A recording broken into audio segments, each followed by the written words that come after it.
few years ago, a television show captured America's imagination like never before. With a powerful style of storytelling combining outrageous plot lines, dramatic plot twists, and riveting over-the-top characters, Americans became addicted to it, with millions actually thinking it was real. Obviously, it's not. There's no way something this insane could ever actually be real. It's a fictional TV show called American Emperor. Like Succession, Game of Thrones, and Breaking Bad, all rolled into one. Each week, this podcast goes behind the scenes to break down each episode, talking to insiders and fans to bring you everything you need to know. This is Talking Trump, the American Emperor Aftershow.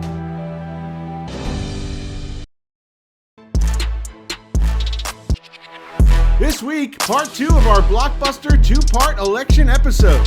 The Trump victory continues to reverberate throughout the country as Democrats struggle to answer one burning question. Am I the asshole? You lost to a dude who wears makeup, possibly a diaper, who's a convicted felon, and who fomented an insurrection. I'd say yeah. And you're also the dipshit. The Trump character actually did better this time than any time before. It was like people said, well, 4 years ago I wasn't sure he was a criminal, but now I'm convinced. What can I say? He won me over. Plus, the Trump character begins to assemble his cabinet, and it becomes a veritable who's who of people you'd move away from if they sat next to you on the subway.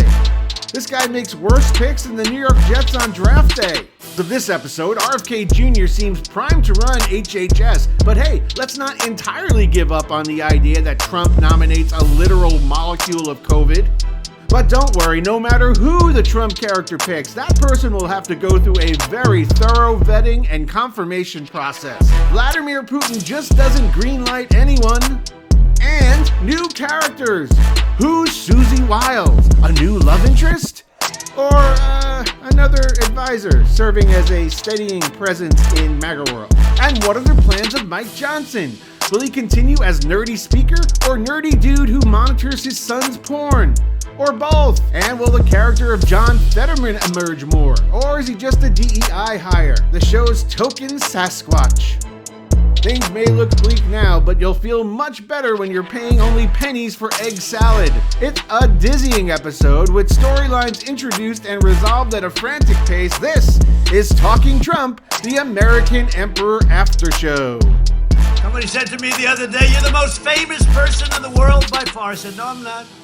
No, I'm not. They said, yes, you are. I said, no. They said, who's more famous? I said, Jesus Christ.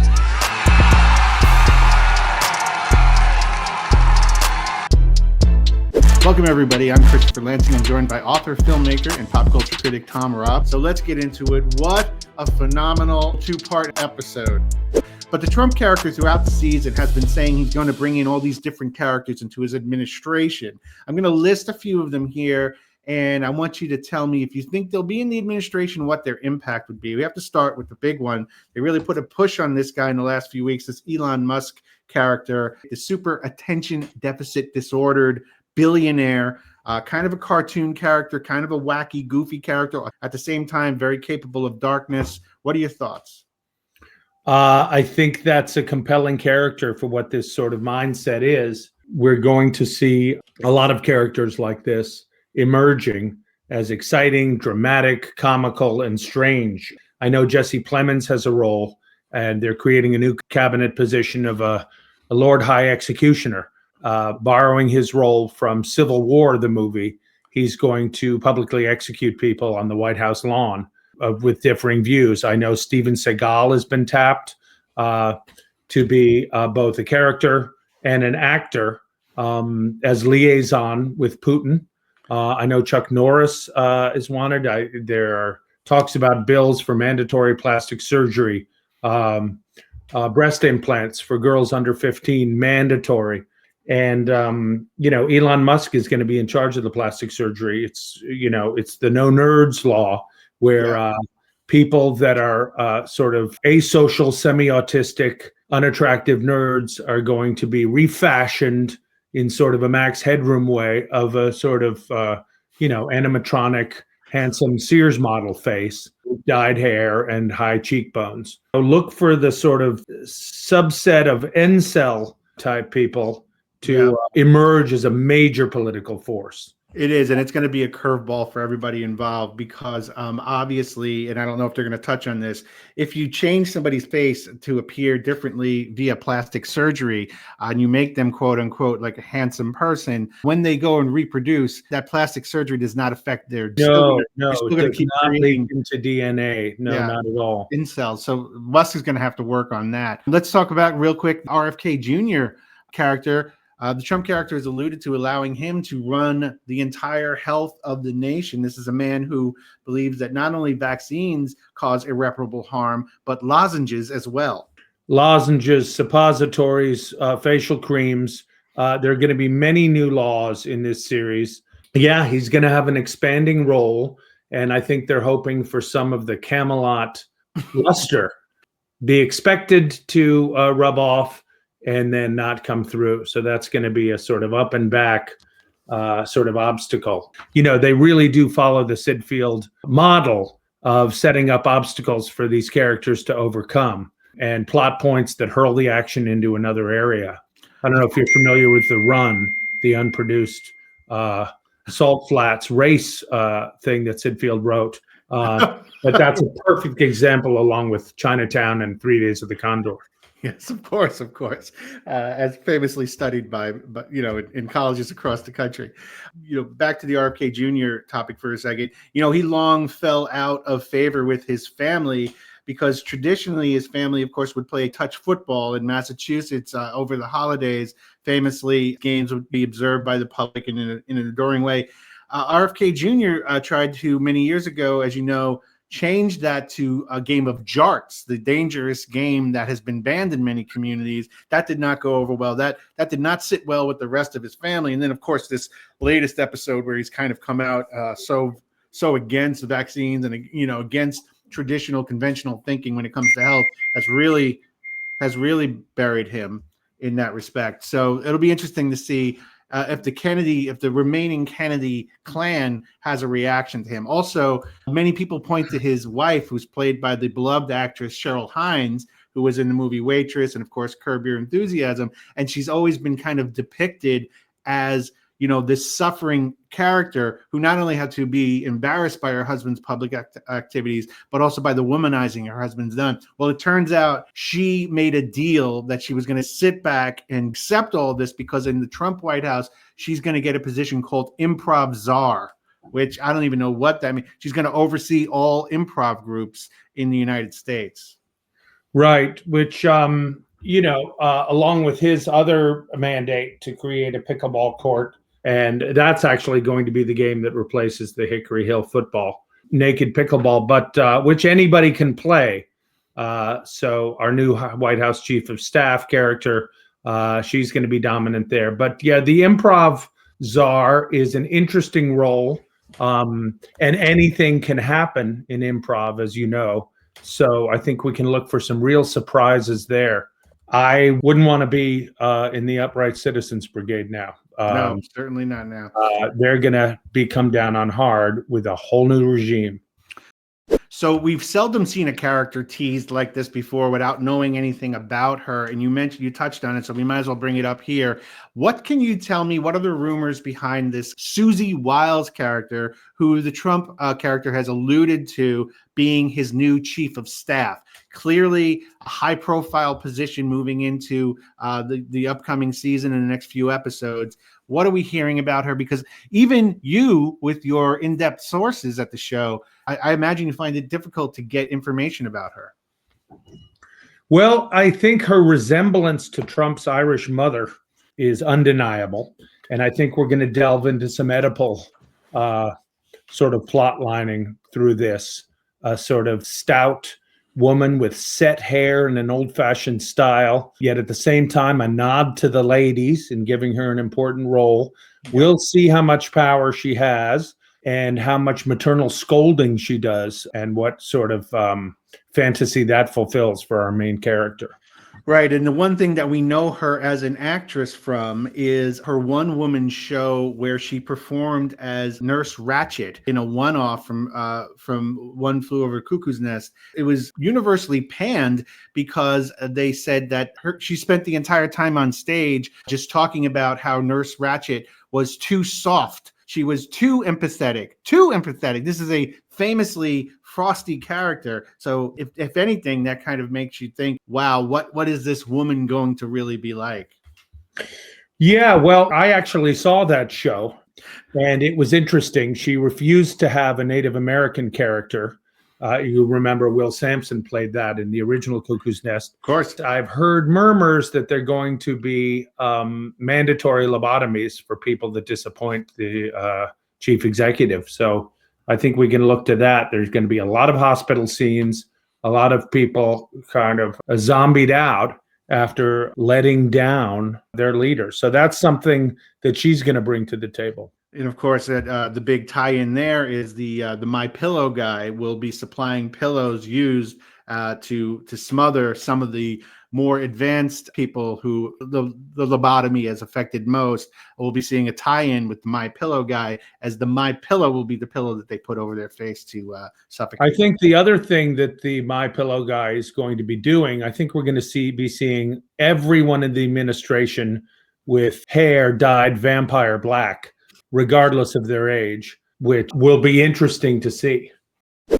Let's touch again on the Latino vote, because it does lead to another pattern that this show does. The writers and producers did something interesting with this imaginative swing they took here. They positioned the Latino population as huge supporters, ultimately, of the Trump character. They voted in huge swings for them. Now, in real life, obviously, they would never vote for this man, because if he's done anything throughout the run of the series, he's shown disdain for that community. I think one of the things they do on this show, which is both amusing to some audience members and frightening to others, is this sort of unrealistic persuasion of people to vote against their own interests. An entire population of incarcerated individuals voting to extend their sentences, an entire population of ethnic minorities voting for their own extinction, voting for enslavement, voting, it's the kind of thing that wouldn't happen in real life. Mass groups of women voting for their subjugation, but it makes for great television. It does. They did it season 1 with this so-called evangelical movement, where they took a man who is clearly the opposite of Christ, and then they took the entire evangelical population and they made that supplicant to the Trump character. Yeah, and I remember that well. They're doing the same thing with the Latino population now. And I think that's part of the trademark of the show, is they will take a group of people and make them go against everything that they hold right. sacred. And you saw in this episode, in that montage of inside voting booths, where they had a particular line vote for changing everyone's name in the country to either Don or Eric. And just a quick flash, a pan of everybody voting pro. So we'll see how that comes out in the following episode with everybody with a name change. And or maybe that'll only take effect in January. Yeah, and you saw at the end in that montage, like, they went after specific phylums of people in our country. They went after what is generally called Guidos, made popular by the Jersey Shore TV show on MTV. And we saw the Guido community voting against their interests. They knocked down a proposition that made it illegal for gym tan and laundry to occur. They started to talk about outlawing Camaros and big gold chains, and referring to somebody as yo. And they showed all those Guidos falling in line. They did the same with dogs. In that one state in Maine, they empowered dogs, and those dogs voted. Not only did they vote for the dog catcher that was running, they voted for the one with the most extreme views. We haven't seen a group stand up yet to face this challenge. I mean, they kind of hinted at it with black women. They're the only ones who've kind of withstood this intimidation from the Trump character and everything that he represents. I find that very interesting.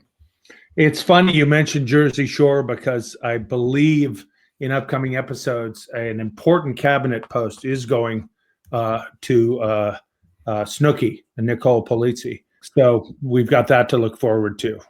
Real star power. I think they're getting the real Nicole Polizzi to play the role. I don't think it's going to stop there. I think that they're zoning in on goth girls, and they're making them wear pink, cute outfits and talk about Taylor Swift. I mean, it's just chaos from up to from top to bottom. Okay, so last bit of questions for this before we go to break. I'm going to name to you 3 people who are lined up. The rumors on Reddit have these 3 people lined up for positions. You're going to tell me whether or not you think they'll go through, yes or no, kind of like a rapid fire round. Martin Shkreli, the farmer guy, the Reddit is just going nuts thinking that he's going to be the director of Health and Human Services, that the Trump character is going to bring him in. What are you hearing about that? I think Shkreli's coming in for sure. He's a great magnet for strong emotion. I think we can look to a role for Harvey Weinstein. Secretary of HUD, you believe? Yeah, exactly. And I think we're going to see Ghislaine Maxwell play a major role. So, yes, that's exactly the kind of thing we're looking at. You bring up the Weinstein thing, and I think that is a very interesting point, because I've heard deep down, and sometimes I go deep dives on the internet about these rumors. I heard that if he does bring in Harvey Weinstein, that could spell the end of the Trump character, because the one thing that they say about the United States population is that it has never been tested to defend the honor of plants. And what Weinstein did to a plant, I don't know if you recall, many years ago, which was publicized in his trial, was so repulsive to most of the United States, who treasures agricultural life and plants in general. Trump will not see that coming. The Trump character will not see that coming. He'll bring in Weinstein. They'll remember what he did to that plant, and then there will be an actual revolt, and that will meet his end. Nobody could see that coming, and it might be a good way for writers and producers to kind of tie up some narratives.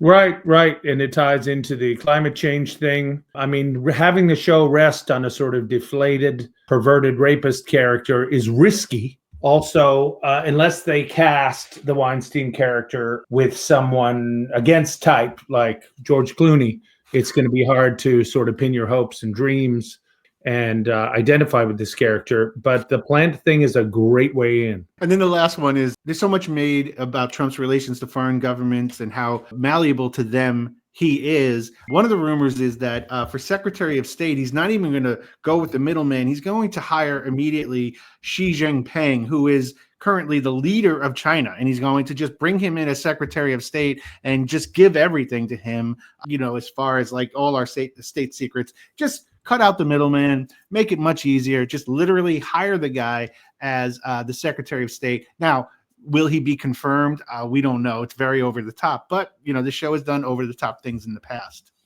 Everything our character does is transactional. And I know while this might seem a racist plot line, I understand that putting a mainland Chinese leader in the cabinet, supposedly part of the deal is a kind of massive exchange of free laundry. Oh. So the entire administration's laundry will be done efficiently and cleanly, wash and fold. It's not a bad deal. I consider that a racist plot line, and I hope they don't do it. All right, when we come back, we're going to answer your questions. That's right, our listener email section, aka Talking Trump Talk Back. When we return, this is Talking Trump, the American Emperor After Show. Hello, Talking Trump, the American Emperor After Show listeners. Thanks so much for listening and subscribing.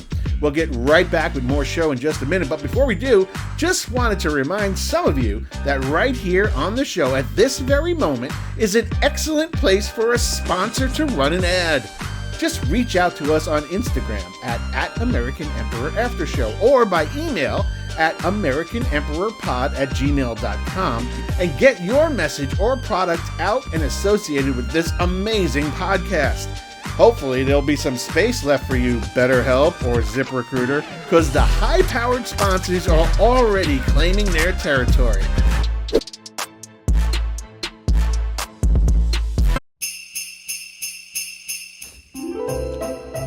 Hey, it's Carl Flanagan again. Welcome back to my Facebook Marketplace. Today I'm selling 2 items just in time for Christmas. The first is this golden hand. Unfortunately, the index finger broke off because I dropped it. But that doesn't mean it still wouldn't make a great top of your Christmas tree, or to show you're in solidarity with some kind of cause. Second item I'm selling today is this stack of fake money that I found right behind my neighbor's house in the woods. It would make a great stocking stuffer, or you could hold it under the mistletoe and hope you get lucky. Now, as always, I can't send you these items, but I can meet you in a parking lot somewhere and you can pick them up. Ho, ho, ho. Merry, happy holidays. Cruella de Vil says she wants to rein in the amount of dogs running wild in our streets. But for what purpose? A coat? She already has one. Sure, she'll catch the Dalmatian puppies, but what about the mutts out there running reckless, making our streets unsafe? Is she going to catch them and make a mutt coat? I don't think so. It's time for a different path. Dogs and humans agree. We need someone who'll make a difference for all breeds. That's why a vote for me is a vote in the right direction. This is Mike Vick. And I approve this message.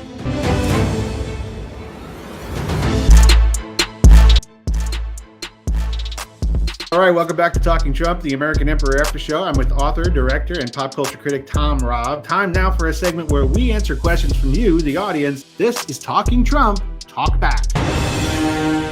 By the way, if you want to send us a question, hit us up on Instagram at American Emperor Aftershow.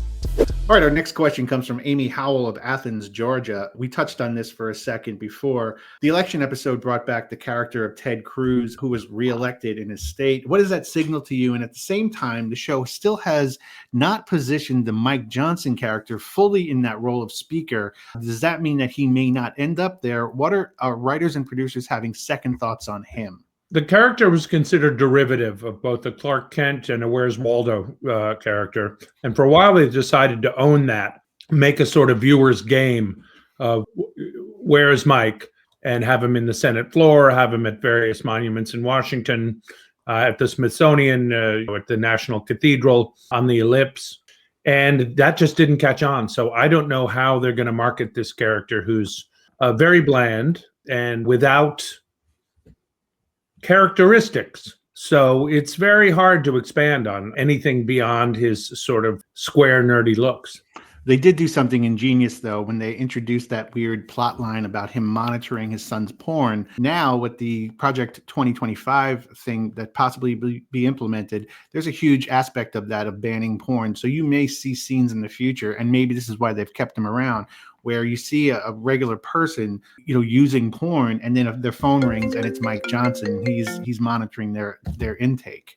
Right. And I know they're trying to send vans around to people consuming porn and arresting them in their homes. But again, the show does this so well is they produce something that's so outrageous, like the banning of porn, and you immediately are like, well, that's way an overstep. But then they ask some very good questions, like, for example, with dwarf porn, who does that turn on? Could you imagine yourself as a quote unquote normal sized person having sex with someone 3 times your size? That's a frightening thought. Where does the eroticism exist? It's a whole philosophical conversation that they're kind of unlocking. Right. And they do the same thing with albino porn and the same thing with the porn of giantism. Yeah, this show is not beyond exploring important psychological and sociological phenomena. Also, they ask some very salient questions, like when it comes to stepmother porn, like all stepmothers are not hot. I know that for a fact. And you wouldn't know that looking through the prism of these porn situations. So that's a whole other topic. But it's interesting in the stepmother thing because the Trump character has so many, and the Trump kids have so many stepmothers. So we'll be seeing that explored as well. It's a real conversation starter. Okay, our final question comes to us from Alex Glover of Modesto, California, and he asks, wondering if you could shed some light on the rumor that the show will be revealing in the season finale that the recently introduced Fetterman character is actually the legendary Bigfoot. And on the Senate floor in the season finale, when the Trump character dissolves the Senate, he will remove his mask and his hoodie and reveal that he's actually Sasquatch, that the show has actually not only discovered the legendary, what one time thought to be mythical creature Sasquatch, but they've hired him to play a role on the show. Your thoughts? I'm not going to reveal what I know, but I can tell you that there is more than one Yeti or Sasquatch, and that we're going to be seeing some this season. Just when you think the Fetterman character is just a sort of injured wannabe professional wrestler without any knowledge of a sort of expected dress code, but is in fact a wild mythical creature from the Pacific Northwest. The Fetterman character is so fascinating because it's one of the real success stories of the show, because the way they kind of brought him on at first, clearly he was a college bar bouncer. They realized that there was more to just a hoodie and knee-length shorts, that they could turn this thing into an underdressed sort of mythical weirdo of epic proportions. Just a brilliant and a clearly distinctive storyline of that character is his lack of fashion awareness. He just will clearly, it's a trademark. I mean, he stands out in a crowd, not only because he's 7'8", but the way he dresses. He's almost like the counterpart of Baron Trump. He matches him in height, but like they both, one appears completely dapper all the time, and the one other quite sartorial, yeah, with specially outfitted suits, and the other looks like a homeless crackhead. And back to the Sasquatch reveal. Don't tell me. I don't want to pry, and I don't want to, I don't want to make you uncomfortable by making you reveal any sources. But you mentioned that there's possibly more than one Sasquatch. Are we thinking the same way? Like it'll be Fetterman and possibly even Huckabee Sanders to reveal? You didn't hear it from me, but you're pretty close to the target. Well, Huckabee Sanders, you'll note in the series in flashbacks, will have displayed Sasquatch characteristics in numerous episodes leading up to this, even when she was press secretary. So you do see that scene where she's walking like this. Right. Yeah, exactly. Crossing a river, looking sort of concerned, but then going on her way. Yes. All right. Stick with us, people. When we come back, we'll close the show out with a few more predictions of what to look for next week. More Talking Trump, the American Emperor, when we return.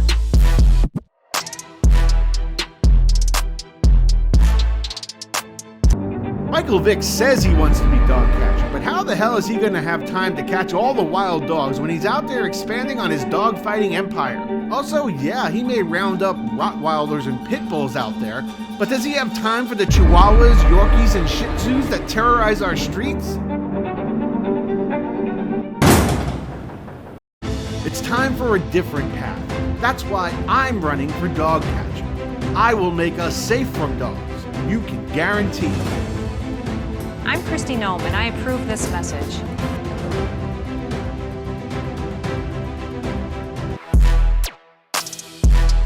All right, welcome back, everyone. This is Talking Trump, the American Emperor Aftershow. Right now, before we close out the show, a couple of quick predictions for coming weeks. Tom, I'm going to put you on the spot. What do you predict we'll be seeing in some upcoming episodes? I think we're going to see White House Marine Guards armed with flamethrowers. I know that the Trump character hates tourists and hates the White House tours. He's been caught in compromising positions a number of times, from on the toilet to in the White House informal strip club. And I think that he wants to incinerate people as a deterrent so that they don't go on the White House tour. Fascinating. And of course, you made reference to the temporary strip club set up in the White House that had been revived from the Clinton years. But, famously, presidents have different recreational, desires. I think Obama had a basketball court. I think a president, George Eisenhower might have had a bowling alley. Yeah, it was a bowling alley that existed there. So, and then every president kind of puts their mark. And Trump, of course, has a as a strip club as well. He also has a room where where money is laundered nonstop 24 hours a day by different shifts of Asian women that come in and are forced to completely be nude while they're doing it. But that's another story. That was from a later episode. But that is an outstanding prediction, and that is really going to be something that clearly highly explosive, literally and figuratively. I look forward to seeing that unfold. For me, I'm going to go with something that's a little bit, not proud of this one, but I feel like it's going to happen. I think what we're going to do is see the Trump character, because of his victory, will be filled with joy, or whatever the equivalent of joy is for him. He'll be saluted all around. His ego will be properly blown up, and he'll receive a lot of congratulations. I think he's going to go into a sequence where when he goes to sleep, he's going to have a dream, and in that dream, he'll examine that all these great things that have happened, all his desires have kind of come true. And as part of that dream, we're going to see something a little bit on the disturbing side. He's going to be met up by the Ivanka character within the dream. They're going to get very, very close to consummating the desire that the Trump character had with her. And as they get closer and closer, it'll be a very dramatic zoom in. The music will be building, the lighting will be affected. And as Trump gets very, very close to where they're about to do that, he's going to take a second. He's going to rip a mask off from the Ivanka character, and that will reveal within the dream that it's the actual Trump character. And he will then make passionate love to his own self within the dream. And it'll be a stirring and disturbing end of the episode. The screen will go to black, and what you'll see is the entire populace of people who are witnessing it on television will be revolted. There'll be all sorts of, it'll be in the news for like weeks and weeks, and you'll see like a huge spike in the ratings, and the show will, recuperate, all the money. It'll just be a huge success as far as bringing the show into the spotlight again. I think that's a great prediction, and it also sounds like it could be, if handled sensitively, could be quite romantic. Yes, because they want to also say, hey, there is a place for love, even for this character. And love oneself. Yeah. You got to love yourself. Be kind to yourself. Literally and figuratively. Well, that's it for this episode. For Tom Robb, I'm Christopher Lansing. Thanks for joining us. And please check out and subscribe to our show on Apple Podcasts, Spotify, and YouTube. The links are in the show notes. Thanks for watching, everyone. We'll see you next time.